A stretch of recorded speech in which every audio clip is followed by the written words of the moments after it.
When we're learning to talk as infants, as toddlers, as children, when we're learning to speak,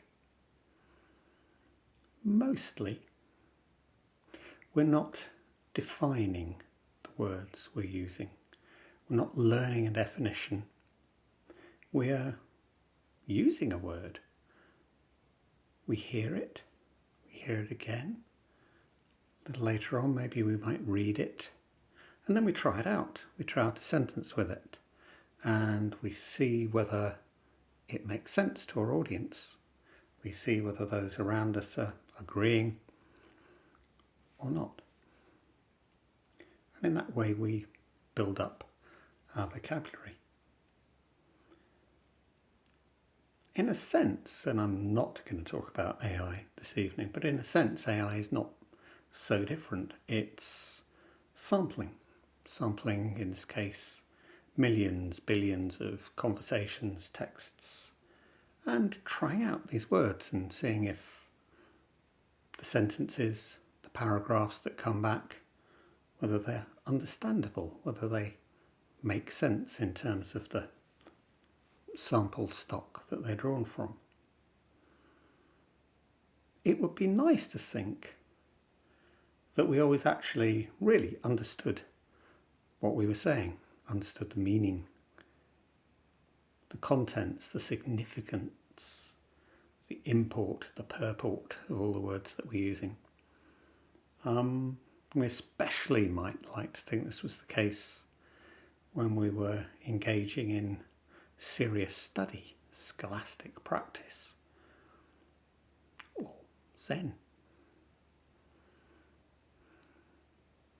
I remember being quite disillusioned in my own tendencies as a postgrad student, beginning to realise that from a lot of the sources that I was working with, there wasn't really a very clear way of working out whether I actually understood anything. We were working from a lot of very particular, very full-on technical philosophy, social theory,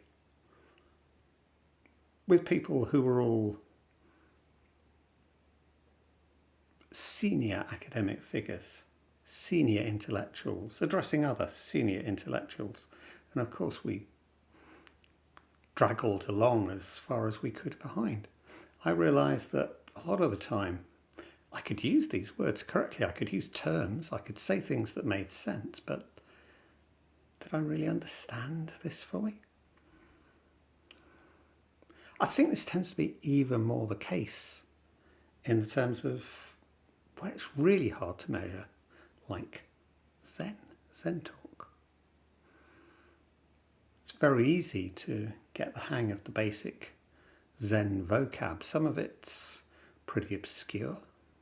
What do we mean when we're talking about floundering in the weeds or going to the mountaintop or something like that? But we get our heads around it, and we can use Zen-y words in Zen-y ways.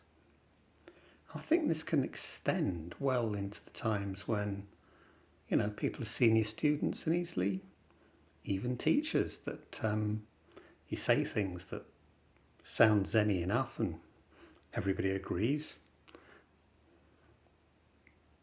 And that's fine. Or is it? What are we actually doing there? What are we really doing? Let's go slightly sideways. Talk about something of the real technical vocabulary. Electronics, engineering, something like that. It's an awful lot of jargon there, obviously. But words that have precise meanings, you can define them and you can see, you can't sort of do electric talk. Oh yes, I can see your ohms are inversely proportionate to, it's just not going to wash, is it? Not for a second. But in a way, all speech divides at some level into kind of jargon and kind of filler. The kind of, all the little bits that we do for joining up. Both the jargon and the filler creates context, creates a sense of sharing, a sense of inside and outside. Insiders understand that the jargon is entirely necessary to talk concisely and effectively. Outsiders always consider it mystifying and unnecessary, or I suppose marvellous. But each brings with it a view of the world, a view of who we are.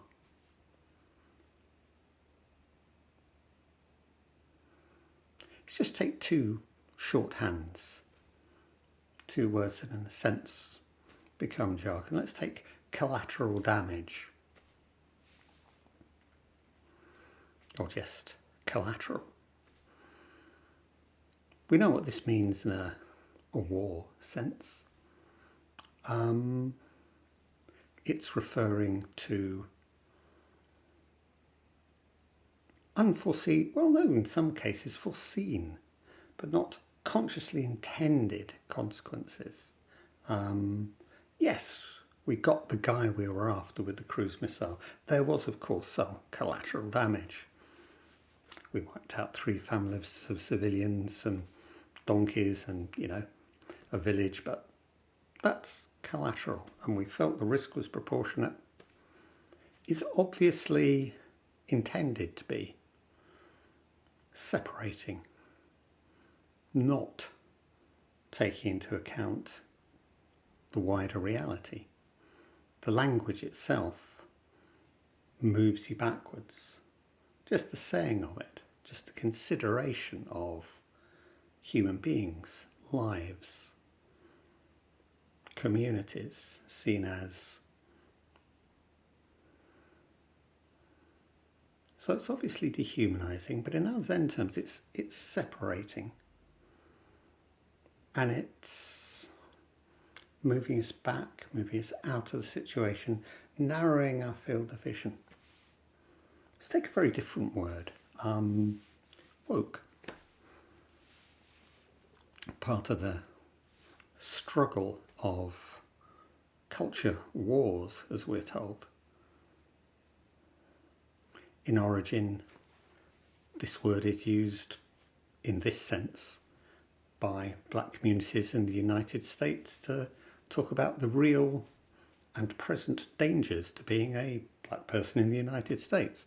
Some of the more immediate dangers, like getting beaten up by the police, some of the contexts, the causes and conditions, to go slightly in a Buddhist direction.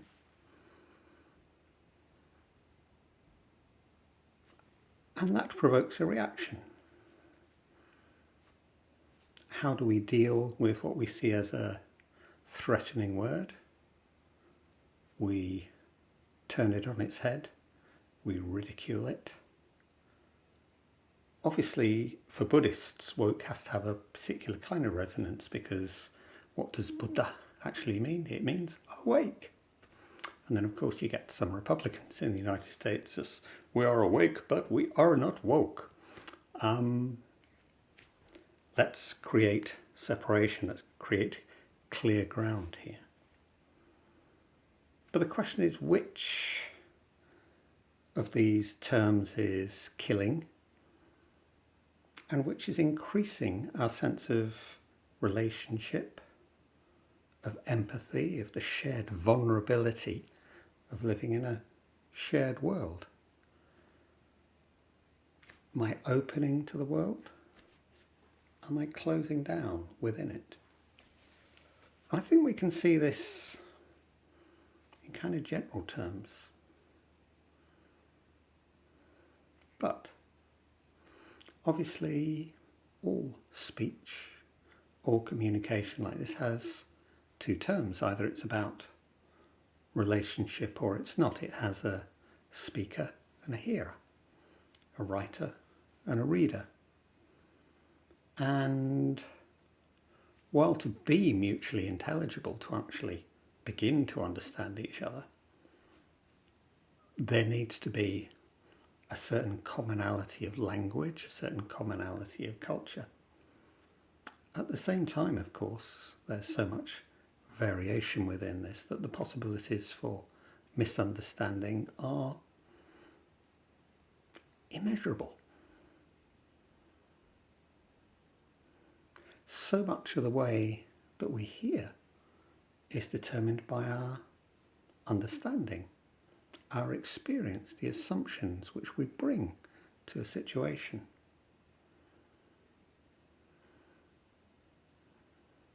That's why Dharma talks are always contextual. They're given for a specific audience at a specific moment.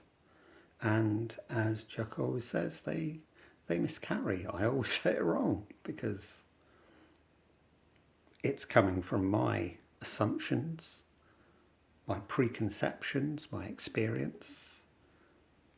And then I'm handing it to your assumptions, preconceptions and experience.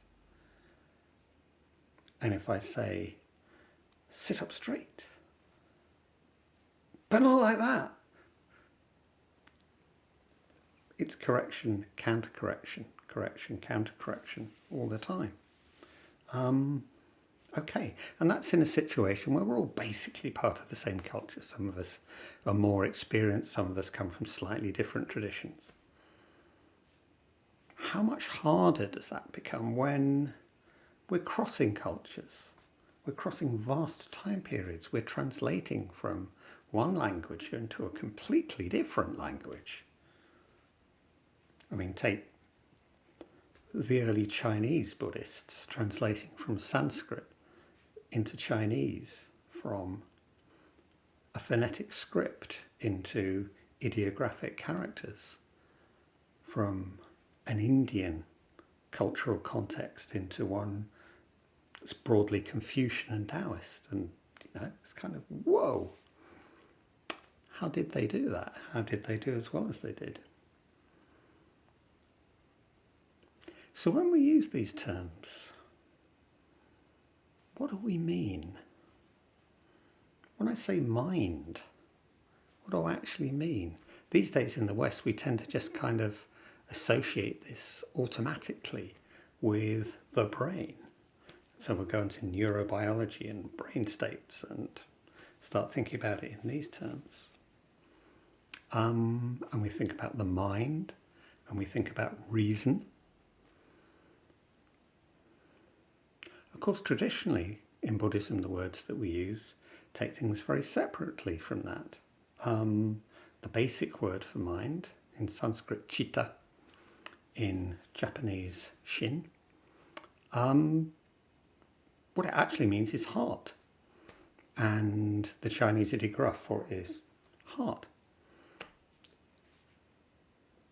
That clues us, that points us to where actually we're talking about the mind as seat of emotion, the mind not separating off some single aspect of it, but the whole thinking, feeling, being aspect of it.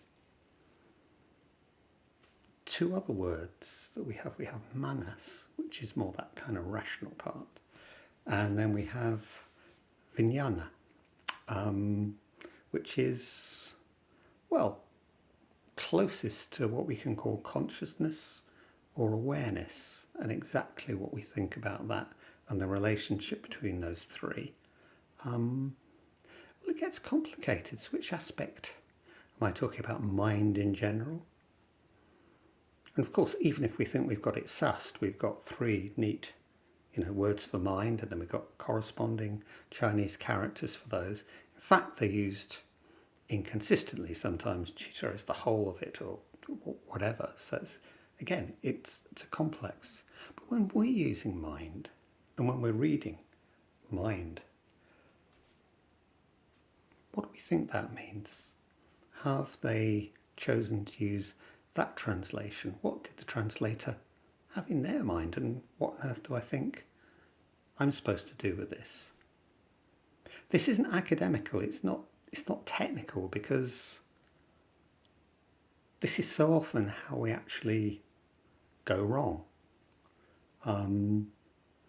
We say one thing and we find that it can mean another thing. We read one thing and we find that in actual fact we've erected walls to the mind, because now we know what it's about. We now know, and we're confident, and actually no, we've misunderstood. We've maybe even fallen in a ditch, and there are so many. One of the main ditches is what we call reification, taking it as a thing.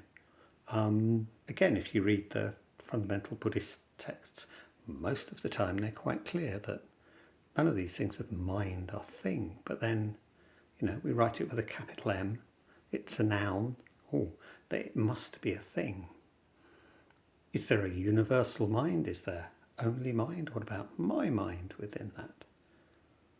It gets complicated. Take another keyword, dukkha, which we generally translate as suffering, but it's so much more than that. It can mean pain, it can mean disease, it can just mean unsatisfactoriness. Again, many of us like to go, oh yes, okay, what's the origin of this word? Let's get the origin story. That must tell me straight, that must tell me what's actually going on here. And the story we normally tell about dukkha is about the hole in a chariot wheel. So it's the empty space in the middle of a chariot wheel. And if it fits its actual shaft well, it's sukha, it's happy, it's going around, whizzing around, you're moving along. And if it doesn't fit, if it rubs, if it squeaks, if it binds, then that's dukkha, that's an image of friction. Actually, it corresponds very nicely to what Joko always talks about in terms of resistance. There's just resistance we have towards life. We're trying to get on, and all the time getting slowed down, we're getting stopped by this stuff. But there is actually another origin, another etymology for this, which relates it instead to standing unsteadily. Again, that has an interesting kind of field of reference. So do I talk about suffering or do I talk about dukkha? Either way, kind of go wrong. Either it's this remote term and we all have to really go into it and understand it. Maybe we do a talk on it, maybe that helps. Or I use an English vague equivalent, a shorthand, and maybe that is something, but I'm not suffering now. Well, in Buddhist terms, you are. Life is impermanent. Your life is ticking away second by second. Everything is collapsing around you. Everything you're fond of, everything you believe in, you're about to, but I don't feel any of that now. Come on, surely this is about this moment. It's complicated. Do I have to be aware of my suffering for it to be operative? Well, actually, you could say in a Buddhist sense that it's the suffering we're not aware of that's the real trouble, because it's that suffering that's generally the stuff which is meaning that we're going around hurting other people because we're passing it on. Don't want that. Pass it on. Or what about the root killer? Self. Nice is a word we use to translate the Buddhist term Atman. I am right.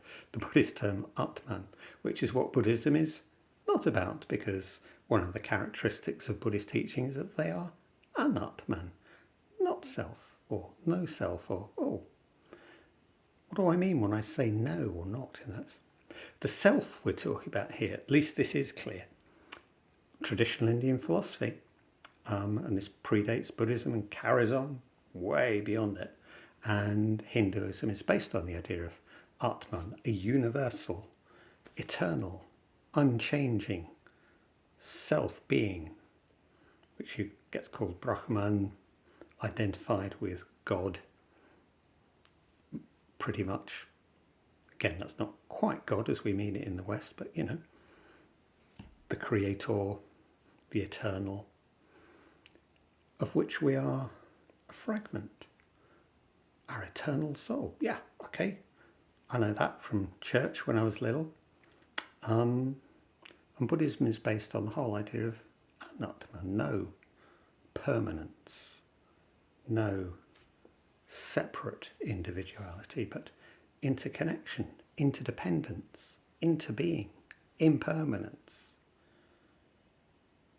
So technically, we can say, if we're translating Atman as self, Buddhism is a teaching of not self, no self. But then what's the connection between that and this self that I know myself to be? I use this word not in a technical sense. I'm not saying, no, there is an eternal part of me that is a fraction. No, I'm not saying that at all. What do I mean when I say me, I, this self? The word related to that that's even more annoying, very important little word, ego. It has a history that predates psychoanalysis. It really came into being as a word when Freud's Ich, I, just literally I, got translated as the Latin ego when they translated this into English.